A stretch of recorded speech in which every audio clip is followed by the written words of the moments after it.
bienvenidos. Dios les bendiga. Vamos a inclinar el rostro para orar. Bondadoso Dios, nuevamente imploramos tu presencia esta mañana. Queremos abrir tu palabra y recibir de ella paz, esperanza, seguridad. Sabemos que tú nos la darás. Gracias por cada uno de los que has traído aquí, Padre. Bendíceles. En Cristo Jesús. Amén. Vamos a abrir las Biblias en un pasaje que ustedes conocen. Tal vez no podemos leer todos los textos, pero ustedes conocen Primera de Reyes, el capítulo 21. Aquí hay unos personajes que vamos a estudiar esta mañana, hermanos. Para los amigos que no conocen la historia, le voy a resumir fácilmente. El reino de Israel, el reino de los judíos, se había dividido en dos. Uno al sur, que era el rey de Judá, el reino de Judá, y al norte era el reino de Israel. Y hay dos reyes que se dividieron, el imperio de Salomón, el imperio de David. Y ahora aquí hay un rey, Acab, descendiente de los reyes de Israel. Vamos a leer algo de este capítulo de Primera de Reyes. Vamos a leerlo rápidamente. Después de esto hubo un incidente acerca de una villa. Estoy leyendo el versículo 1. De una viña de Nabot que tenía en Jezreel, cerca del palacio de Acab, rey de Samaria.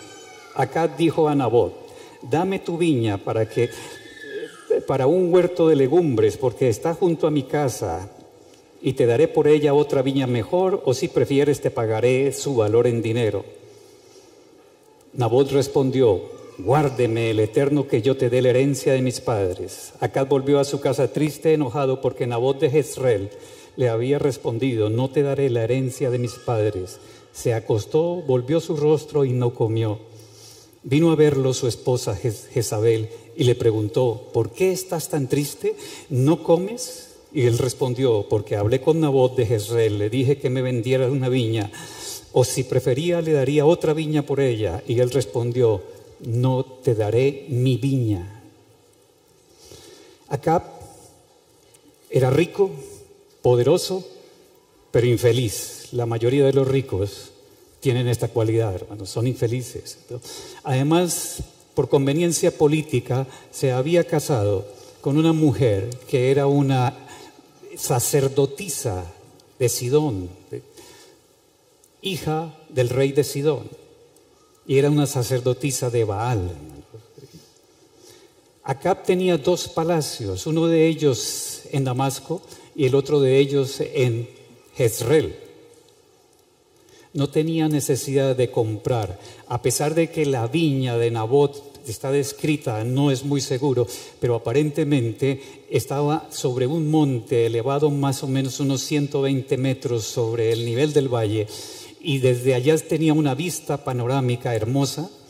A pesar de eso, sí, el palacio de Acab estaba junto a la viña de Nabot, y como buen rico que codicia, quería el fragmento de tierra. Jezreel era un valle, la meseta era un valle rico, bañado por manantiales, y la descripción que hacen en la historia judía es que era extraordinariamente fértil. No sabemos la razón por qué quería codiciarlo tanto, si por la fertilidad de la tierra o por la vista que tenía al valle. Pero Acab, no contento con tener un palacio, ustedes lo pueden buscar en Primera de Reyes 22:39, tenía un palacio hecho de marfil, o por lo menos no podemos concebir que sea todo construido en marfil, pero sí adornado de marfil, así como lo describe la Biblia. Primera de Reyes 22:39. Ahora codicia este pequeño terreno donde Nabot tiene sembrado una viña. Para que ustedes entren en contexto, ustedes saben que la tierra de Israel, y debería ser una norma económica para todos los países en la tierra no se vende, hermano. Ustedes pueden anotar estos textos que están en Números 36, 6 y 9. Podríamos leer tal vez el versículo, Números 36, el versículo 7, y lo podemos leer porque tiene una sentencia bien importante, hermano.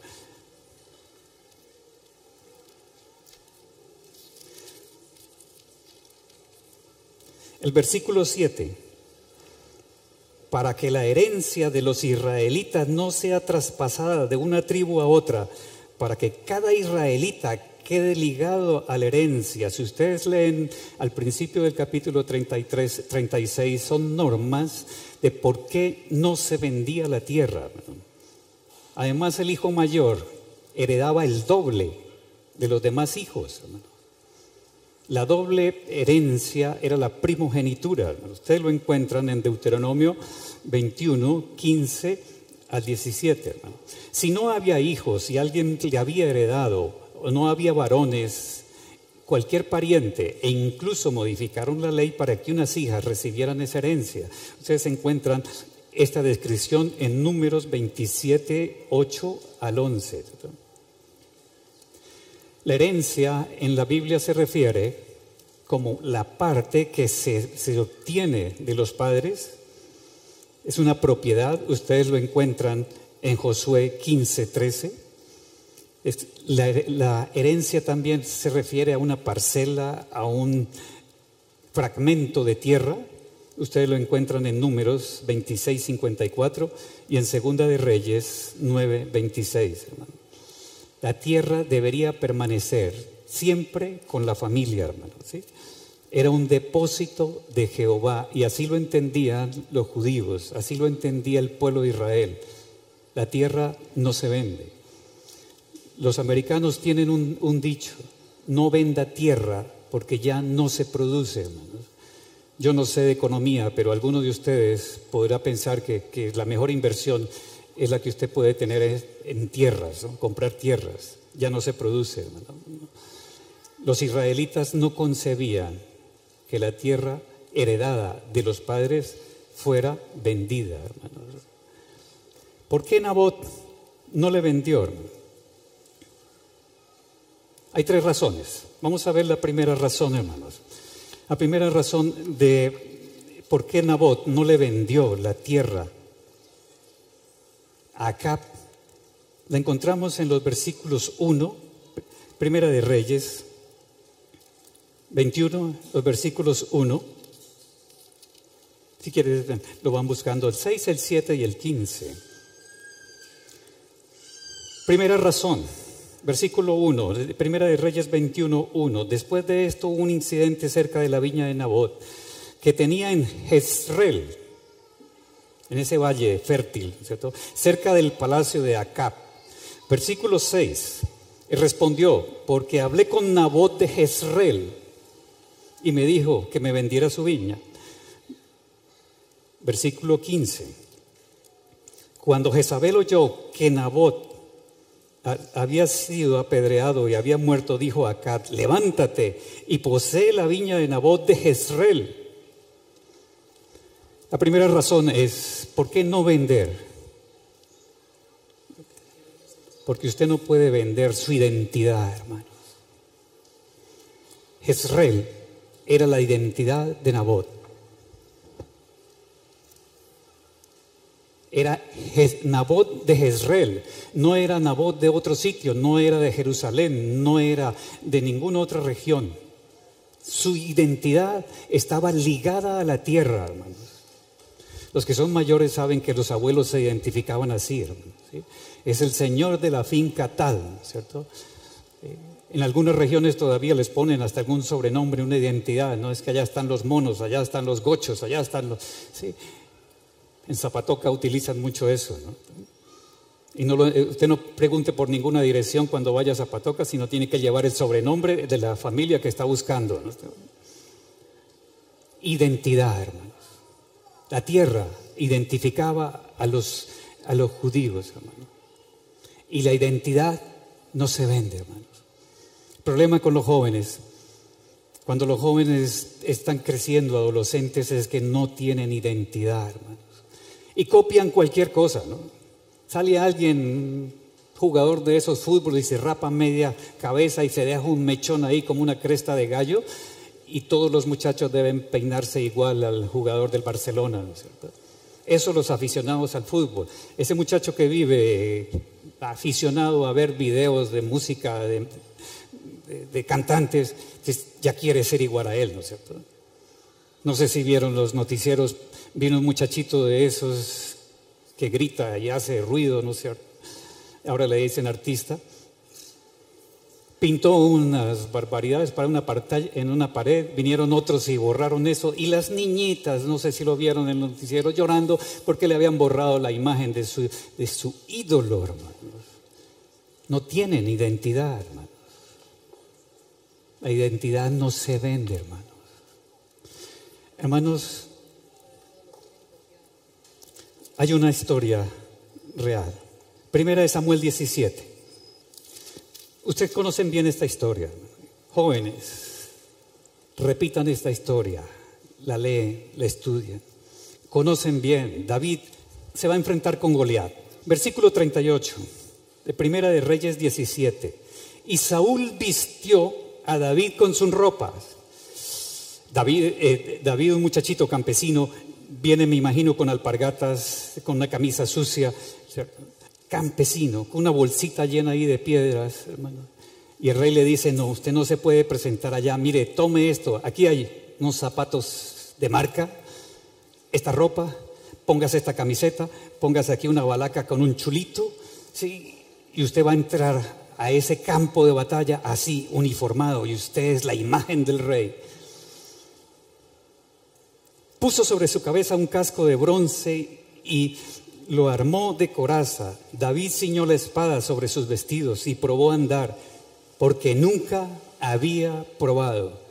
Jóvenes, David no había perdido su identidad.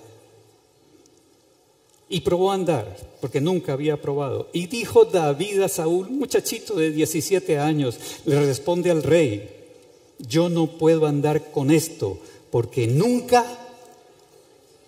¿Lo leyeron, jóvenes?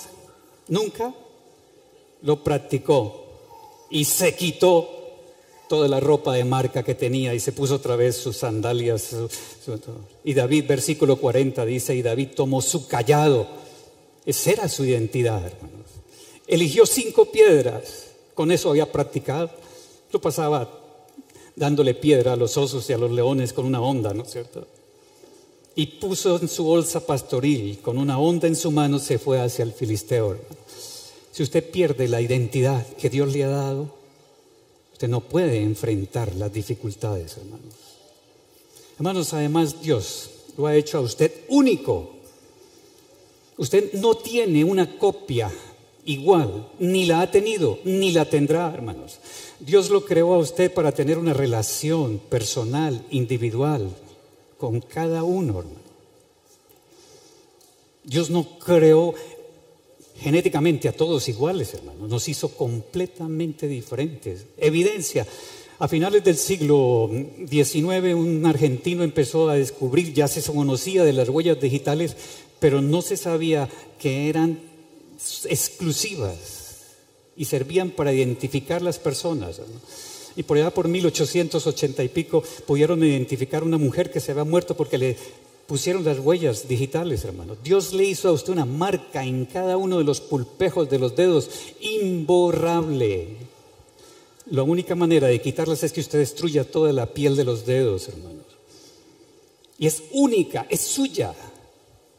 Desde los 6 meses de gestación, de la 4ª, 5ª semana de gestación, empiezan a formársele esos y le van a durar hasta la muerte, hermanos. Y probablemente cuando el Señor nos levante nos va a traer las mismas huellas digitales que nos dejó, ¿no? Usted es único, único para Dios, hermanos, único para la genética. No existe una copia igual a usted, hermano. El Señor le dejó a usted, hermanos, una identidad genética. Usted tiene una cantidad de marcas en la superficie de las células que lo hacen solamente usted y nadie más. Ni siquiera los hermanos gemelos idénticos, unitelinos, tienen las mismas huellas digitales y tienen las mismas marcas en las células del sistema que se llama antígenos de superficie de las células humanas, el HLA, hermano. Con eso lo identifican a usted y saben que nadie más en la humanidad ni ha tenido, ni tiene, ni tendrá el mismo HLA que usted tiene, o sea, antígenos en la superficie de las células, hermano. Hermano, ¿no eso es hermoso? ¿No es un cumplimiento de algo que dice, yo te puse nombre, mío eres tú? Mío, no una multitud, mío, cada uno de nosotros fue hecho individualmente para una relación personal con Dios, hermano. Le hicieron un ADN, hermano, y le pusieron un código genético, y ese ADN es suyo y nadie más lo tiene, hermano. Ha heredado algo de la madre, que es siempre de madre se hereda el ADN de las mitocondrias y siempre lo van a identificar como descendiente de una serie de mujeres, hermano. Hasta que la teoría llega a la madre Eva, que debió aparecer por allá en el África alguna vez, ¿no es cierto? Pero ese ADN en el núcleo de sus células es suyo. El Señor se lo puso, hermano, y lo identifica a usted, hermano. Jóvenes, nosotros no nos parecemos a nadie, hermano. Usted no copia a nadie. ¿Cómo va a imitar a cualquiera de esos cantantes si ese tiene un ADN, tiene un HLA diferente? Bueno, eso ya ni tienen con tanta droga que meten esos muchachos, me han borrado toda la individualidad que tienen, ¿no? Ellos a veces no saben ni quiénes son, ¿no? En ese mundo loco en que mantienen en su cabeza, hermano. Hermanos, no puede perder la identidad. El Señor lo ha hecho único a usted. No se parece a nadie. Segunda característica, ¿por qué Nabot no le vendió a Acab herencia? Porque era su herencia. Y ya vimos las normas y las leyes. La herencia no se vende, la tierra no se vende.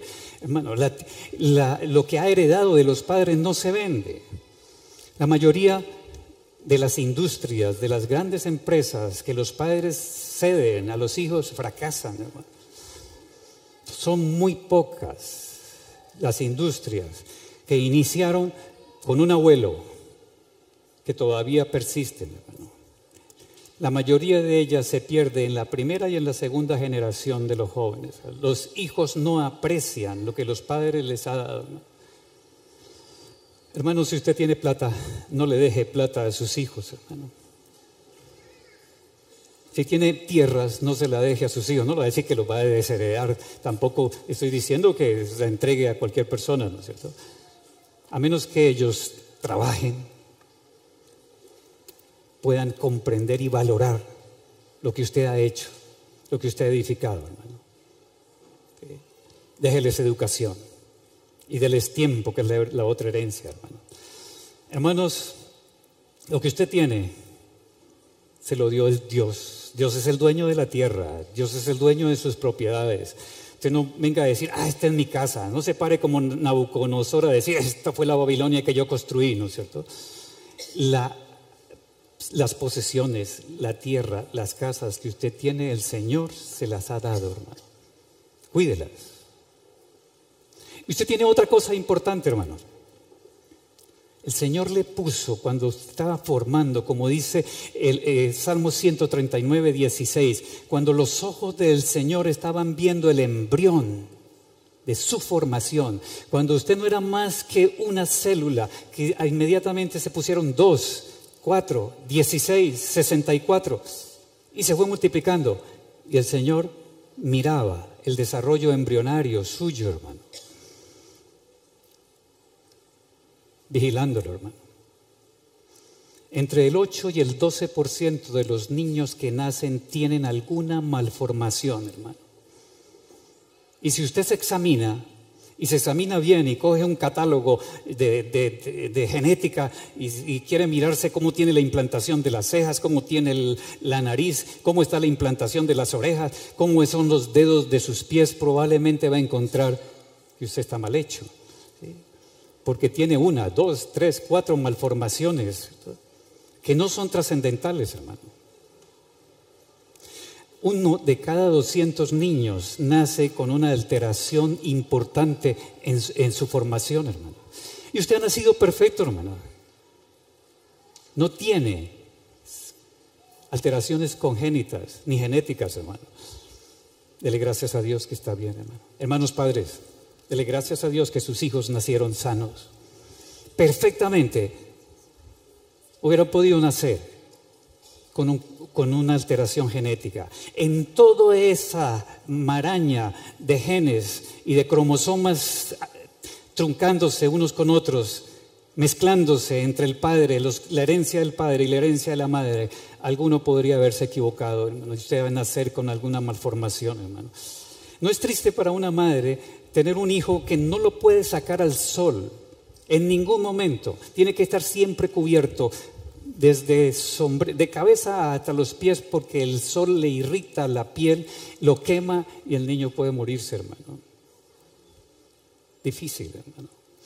O pueden hacer perfectamente con una malformación en que usted no tiene defensas y el niño le vive desde el nacimiento, ha estado con infecciones hasta que le descubren, le hacen todos los estudios y le descubren que no tiene defensas, que las líneas de celulares o las líneas inmunológicas se alteraron y el niño no se defiende de las infecciones y lo tiene que mantener en una burbuja porque se va a morir de una infección, hermano. No tiene que darle gracias a Dios que sus hijos no salieron hemofílicos, hermanos. Los Estados Unidos y los países del norte de Europa tienen un problema grave, es alta la incidencia porque eso lo traen en los genes de una enfermedad, una fibrosis que hacen en los pulmones y los niños desde pequeños empiezan a toser y a tener infecciones permanentemente y a veces se le forman quistes en el páncreas y la esperanza de vida no es mayor de 20, 25 años, hermano. Hermanos, sus hijos están sanos. Dele gracias a Dios. Ninguno de sus hijos nació con trisomías, con alteraciones, hermanos. Muchachos, ustedes todavía más agradecidos. Dele gracias a Dios que no han nacido con malformaciones, hermanos. La herencia, hermanos, el Señor le puso a usted en todos esos trillones de células una capacidad de defenderse, hermanos. Pero algunas enfermedades cogen a ese material genético y pueden trastornarlo, cambiarlo, y ellos mutan o se manifiestan diferente, hermano.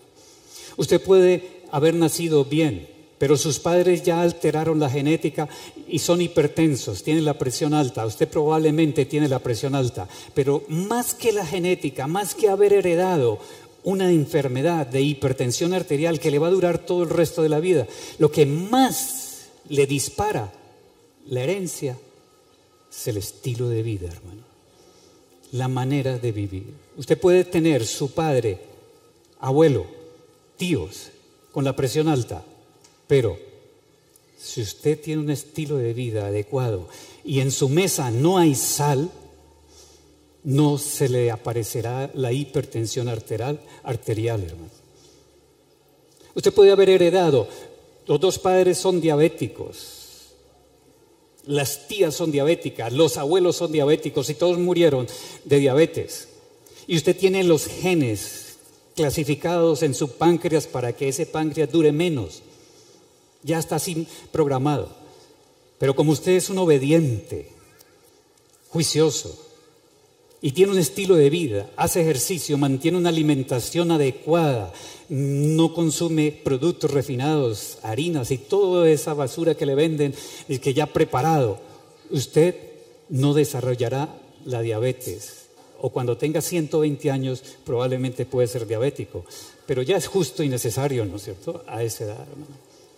Hermano, muchas de las enfermedades, usted puede haber nacido, hermanas, de madres con tendencia a ser cáncer de seno, Pero usted es una mujer juiciosa, obediente a las normas, a los estatutos que yo prescribo hoy, como dice Éxodo 15:26. Y si usted es juiciosa y obediente, por más de que tenga un gen clasificado para hacer cáncer de seno, no lo desarrollará. Su alimentación es básicamente vegetariana, su alimentación no contiene productos de origen animal, sobre todo grasa saturada animal, queso, leche, carnes, y usted no desarrollará cáncer de seno. La artista esa americana no quiso cambiar su estilo de vida, entonces prefirió quitarse los senos para borrar ese marcador genético que tenía, ¿no es cierto? Hermanos, pero los estudios muestran que unas mujeres juiciosas, obedientes a las normas, no desarrollan el cáncer si tienen un estilo de vida adecuado, hermano. Muchas enfermedades son así, hermanos. Usted puede nacer de padres obesos, pero si usted es juicioso y tiene un estilo de vida adecuado, no desarrollará la obesidad, hermano. Pero si tiene las mismas costumbres de sus padres, hermanos, espere las mismas complicaciones y la misma muerte de sus abuelos y de sus padres, hermano. En la siguiente sesión vamos a hablarles un poquito más de las enfermedades hereditarias, pero la aplicación espiritual.